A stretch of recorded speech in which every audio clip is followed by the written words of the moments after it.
right, welcome back. So last time we met, we talked about the definite integral, establishing this sort of concise articulation, this notation, which gives us an expression for the exact signed area between a function's graph and the horizontal axis. Today we are going to sort of develop the first fundamental theorem of integral calculus.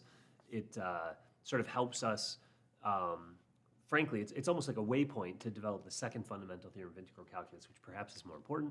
But nonetheless, the first fundamental theorem of calculus is still fundamental in a very in a very tangible sense. So the object that is primarily looked at when we talk about the first fundamental theorem is sometimes referred to as accumulation functions.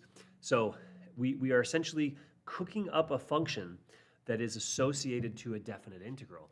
And note here, the variable on this function capital A is for accumulation, by the way. I mentioned these are sometimes called accumulation functions. The x, the variable, is in the bounds of our definite integral. So the x is defining the right endpoint of the signed area region that we are considering.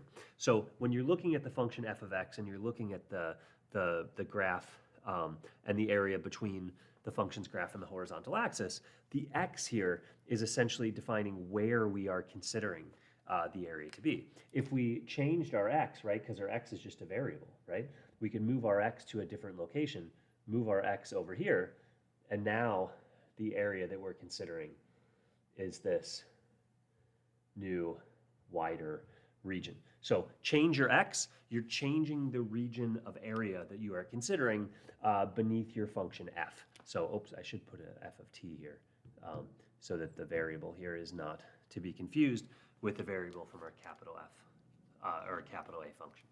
So let's just look at an example real quick just to sort of hammer out a couple computations. So let a of x be the integral from 0 to x of t squared dt. And what we're going to do is evaluate a of 0, a of 1, and a of 2.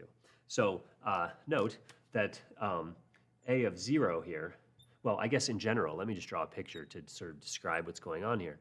We've got this function t squared, right? So here's f of t equals t squared, the classic parabola graphed in the plane here. And we're looking between 0 and x. So here's where our x is, wherever that is. We're just trying to capture the area that's under our parabola.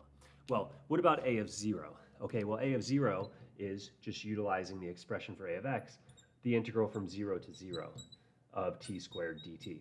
Well, hey, this is a 0 width region, which is going to have 0 signed area contained within. So the answer is 0 there, pretty straightforward. Now, A1 and A2 are going to take a little bit more computation, but nothing that's outside of the realm of what we can't consider because, well, t squared is a function where we know the antiderivative of it, right? The antiderivative of t squared is just t cubed over 3. The fact that we have an antiderivative means that we can utilize the capital F of b minus capital F of a business that we had seen previously. And so in this case, we'd have capital F of t to be t cubed over 3. And utilizing this then in our expression here, the exact signed area would be capital F of 1 minus capital F of 0, which would turn out to be, in computation, what would this be? This would be 1 cubed over 3 minus 0 cubed over 3, which ultimately is just 1/3. So not too terrible, right? The idea here is we've gone from 0 to 1, so we've captured a little bit of area. Going from 0 to 2 now, we're going to capture even more area, so we should expect a of 2 to be even greater, and a of 2 now, area between 0 and 2 of t squared dt, utilizing our observations from previous lessons about how the antiderivative function relates to the exact signed area under the function's graph, we would have this expression for the exact signed area in this case, which, hey, ultimately, hammer this out, this would be what, 2 cubed over 3 minus 0 cubed over 3, which, 2 cubed is 8, so by my count, this comes out to be 8/3. Not unsurprisingly, 8/3 is greater than 1/3 because when you consider the area between 0 and 1, or the area between 0 and 2, we've contained more area above the horizontal axis between 0 and 2, and so the signed area should be greater. So here's an example to see accumulation functions in action. I'm going to pause here, reset the board, and then we'll ultimately develop the result of the first fundamental theorem. It doesn't take too much time, but then at least we can get it sort of out of the way, the hairy details before our class meeting. All right, so resetting to ultimately establish the first fundamental theorem. The first fundamental theorem relates to the derivative of our accumulation function, so we are going to seek a prime of x. And in fact, we're going to do this very old school. To find a prime of x, we're going to utilize the fact that a prime of x is just the limit as h approaches 0. This is the good old-fashioned derivative formula. This would be a of x plus h minus a of x over h. And so, well, let's articulate this out here. What is a of x plus h? Well, a of x plus h, because a is just the function describing the area between the function f of t and the horizontal axis between a and x. This would just be what? Integral from a to x plus h of f of t dt minus integral, what is a of x? A of x is just integral from a to x of f of t dt. And well, this is all over h, because what, we had a of x plus h minus a of x over h, and we're taking a limit as h approaches 0. So we can't let h go to 0 yet, right? Because this is the classic thing from Calc 1. If you let h go to 0 initially, the denominator goes to 0, the numerator goes to 0, and well, that doesn't evaluate nicely. We'd still have that same issue at this next line. If we let h go to 0, we'd have the numerator going to 0 and the denominator going to 0. So we've got more work to be done here algebraically in order to evaluate this limit. But hey, think about it this way. What about this area that's going on in the numerator? Because we've got an area from a to x, which we've already got written over here on the left, but we've also got an area from a to x plus h. Well, what could we think of x plus h as? We could think of x plus h as like going out to this other point that's just a little bit further off to the right. And now imagine taking the area between a and x plus h and subtracting away the area between a and x. Well, if you take the area between a and x plus h and you subtract away the area between a and x, what you essentially do is you lose this entire area bit to the left. And so the numerator of our expression here, the area between a and x plus h minus the area between a and x, is actually just the area between x and x plus h. So here we've got the limit as h approaches 0, area between x and x plus h of f of t dt over h. And so, right, we've now isolated the difference of the two areas, which we were looking at in the numerator. And, well, if we can just evaluate this area between x and x plus h, and then ultimately divide by h, taking a limit as h approaches 0, we could then compute what a prime of x is.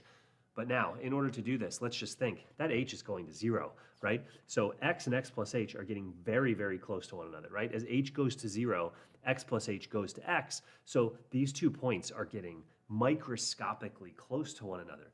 And so if you imagine, as h goes to 0 here, what do you ultimately get? You get a situation where you're looking between x and x plus h. They're super close to one another, right? So zooming in here, when you look at the graph is like almost level whenever you're considering x and x plus h being so close together. And so, hey, if we wanted to approximate the area under the function, why don't we just do it with a rectangle, right? Because if we take h close enough to 0, whatever undulation exists in the function is practically going to be nothing. And then ultimately, using a rectangular approximation, we can say, well, using the limit as h approaches 0, this area would be what? Just a rectangle. The width of this rectangle here, the width of this rectangle is h, and the height of this rectangle is just f of x. And so when you let h go to 0, the closer h is to 0, the more that rectangle would approximate our function's area. And well, the function's area would just be f of x times h divided by h. But hey, that's a beautiful thing, right? Because this rectangle, which had an h as its width, now cancels with the h that we had in the denominator from our original derivative expression. When the h's cancel away, what are we left with? We're just left with the limit as h approaches 0 of f of x. But, right, as h approaches 0, hey, there's not even an h in this expression. And so as h goes to 0, this just is f of x. And so piecing it all together, we have the observation that a prime of x is equal to just f of x. And in fact, this is the essentially the content of the first fundamental theorem of integral calculus, which is to say, if you take the derivative of an accumulation function with respect to x, you ultimately get back the function inside as a result. So if I write this out in slightly more well-articulated form, so it's essentially the same thing, but just said in slightly different words, the derivative of the accumulation function is equal to just f of x. And sort of spiritually, what you might want to think about whenever you consider this expression is essentially to say the derivative of a definite integral is the function inside. And this is actually consistent with something that we had previously observed, because we had previously observed that areas between functions graphs in the horizontal axis relate to antiderivative functions. And so if definite integrals relate to antiderivative functions, it perhaps is not altogether surprising that the derivative of something related to an antiderivative is exactly what's inside. So that in some sense is not altogether surprising, but it certainly is fundamental to integral calculus as it may be. And well, it's just nice for us to have, in terms of the lesson today, it's nice for us to have gone through this articulation with limits here through the light board so that we don't have to spend class time on it. And now in class we can dive into more direct consequences of this idea. But in your mind's eye, spiritually, you can think the derivative of a definite integral is the function inside. That's not an inaccurate way of considering things. And well, hey, this demonstrates a fundamental relationship within integrals. So that's that for today.